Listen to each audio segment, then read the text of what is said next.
பிறந்து இன்பத்தில் வளர்ந்து இன்பத்தில் மடிந்தவன் யாரும் இல்லை.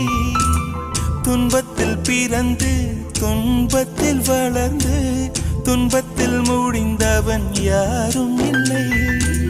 இன்பம் பாதி துன்பமும் பாதி இரண்டும் வாழ்வின் அங்கம். நெருப்பில் வெந்து நீரினில் குளித்தால் நகையாய் மாறும் தங்கம். தோல்வியும் கொஞ்சம் வேண்டுமடி, வெற்றிக்கு அதுவே எணியடி.